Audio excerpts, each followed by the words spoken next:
Sri Krishnaya Paramatmane Namaha. Mahabharatham, Chapter 90. Drona passes away. All those who have heard the story of the Mahabharata know about Gatotkacha, Bhimasena's famous son by his Asura wife. There are two young men among the Mahabharata figures who embody all the qualities of heroism, fortitude, strength, courage, and amiability.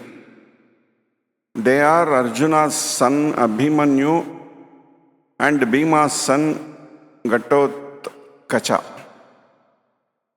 Both of them gave up their lives on the Kurukshetra battlefield. Towards the latter part of the Mahabharata fight, the hatred roused on both sides did not find satisfaction in battle conducted during the daytime and close at nightfall. On the 14th day, when the sun set, they did not cease fighting but went on with it in torchlight.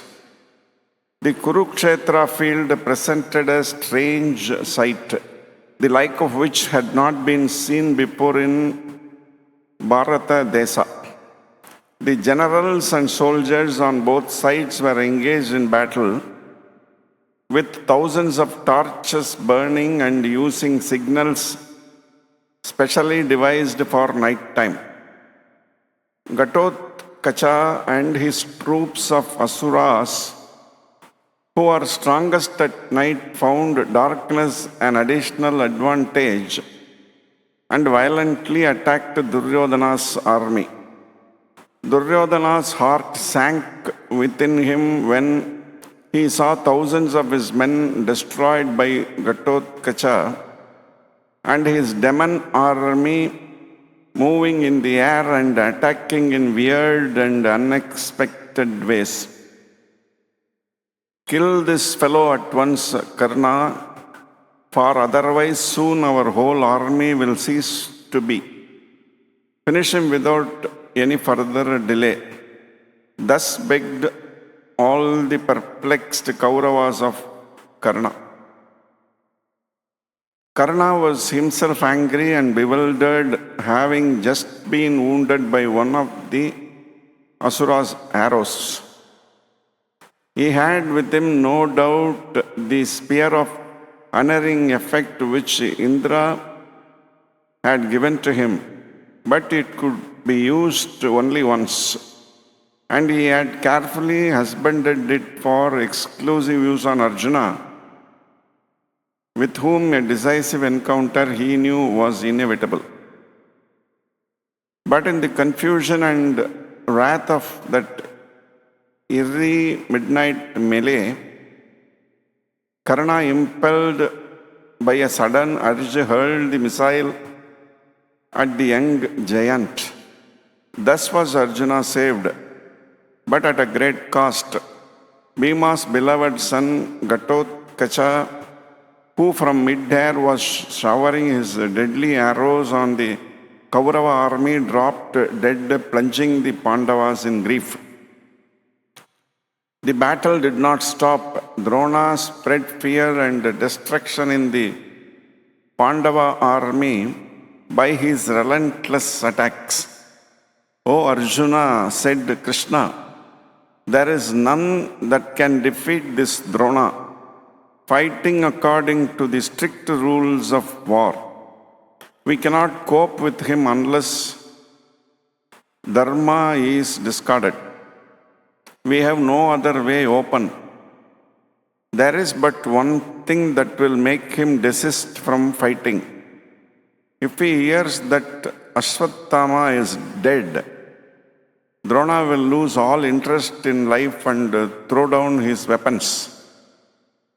Someone must therefore tell Drona that Ashwathama has been slain.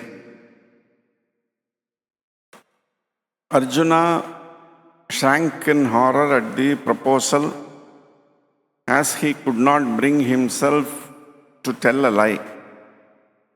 Those who were nearby with him also rejected the idea, for no one was minded to be a party to deceit. Yudhishthira stood for a while reflecting deeply. I shall bear the burden of this sin, he said, and resolved the deadlock. It was strange. But when the ocean was churned at the beginning of the world, and the dread poison rose, threatening to consume the gods, did not Rudra come forward to swallow it and save them? To save the friend who had wholly depended on him, Rama was driven to bear the sin of killing Vali in disregard of the rules of fair play. So also, now did Yudhishthira decide to bear the shame of it, for there was no other way. Bhima lifted his iron mace and brought it down on the head of a huge elephant called Ashwathama, and it fell dead. After killing the elephant Ashwathama, Bhimasena went near the division commanded by Drona and roared so that all might hear, I have killed Ashwathama. Bhimasena, who until then had never done or even contemplated an ignoble act, was, as he uttered these words, greatly ashamed. They knocked against his very heart, but could they be true? Drona heard these words as he was in the act of discharging a Brahmastra.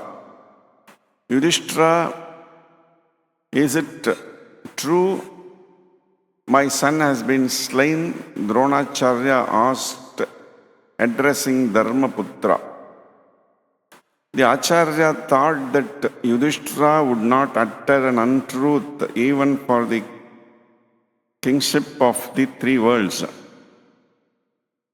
When Drona asked thus, Krishna was terribly perturbed. If Yudhishthira fails us now and shrinks from uttering an untruth, we are lost.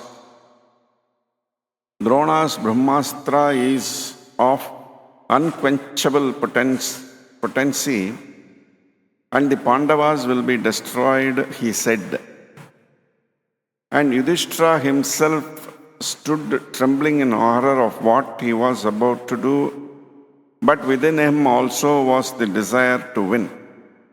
Let it be my sin, he said to himself, and hardened his heart and said aloud, yes, it is true that Ashwathama has been killed.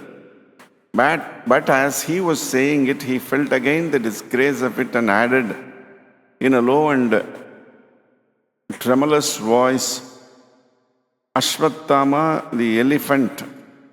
Words which were, however, drowned in the din and were not heard by Drona. O king, thus was a great sin committed, said Sanjaya to the blind Dhritarashtra while relating the events of the battle to him. When the words of untruth came out of Yudhishthira's mouth, the wheels of his chariot, which until then always stood and moved 4 inches above the ground and never touched it, at once came down and touched the earth. Yudhishthira, who till then had stood apart from the world so full of untruth, suddenly became of the earthy. He too desired victory and slipped into the way of untruth, and so his chariot came down to the common road of mankind. When Drona heard that his beloved son had been slain, all his attachment to the life snapped, and desire vanished as if it had never been there. When the veteran was in that mood, Bhimasena loudly spoke, indicting him in harsh words. You Brahmanas, abandoning the legitimate functions of your Varna and taking to the Kshatriya profession of arms have brought ruin to princess. If you Brahmanas had not gone astray from the duties belonging to you by birth, the princess would not have been led to this destruction. You teach that non-killing is the highest dharma and that the Brahmana is the supporter and nourisher of that dharma. Yet you have rejected that wisdom which is yours by birth and shamelessly undertaken the profession of killing. It was our misfortune that you descended to this sinful life. These taunts of Bhimasena caused excruciating pain to Drona, who had already lost the will to live. He threw his weapons away and sat down in yoga on the floor of his chariot and was soon in a trance. At this moment, Dhrishtadyumna, with drawn sword, came and climbed into the chariot, and heedless of cries of horror and deprecation from all around, he fulfilled his destiny as the slayer of Drona by sweeping off the old warrior's head. And the soul of the son of Bharadwaja issued out in a visible blaze of fight and mounted heavenwards. The Mahabharata is a great and wonderful story. The sorrows of human life are painted with sublime beauty and rolled out in a grand panorama. Behind the story of errors and sorrows, the poet enables us to have a vision of the transcendent reality. Thus it is that the Mahabharata, though a story, has come to be a book of dharma. This book in style and substance is altogether different from tales and romances. In modern novels, dramas, and pictures, exciting scenes are enacted.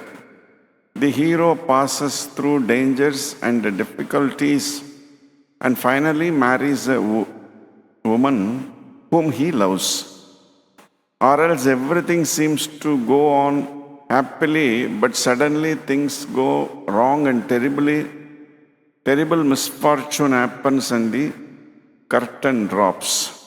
This is the art scheme of ordinary sensational stories.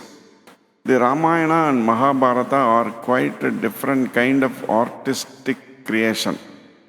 When we read them, our inner being is seized and cleansed, so to say, by being passed alternately through joys and sorrows, and we are finally lifted above both and taken to the transcendent and real. This completes the chapter 90. Om Namo Bhagavate Vasudevaya.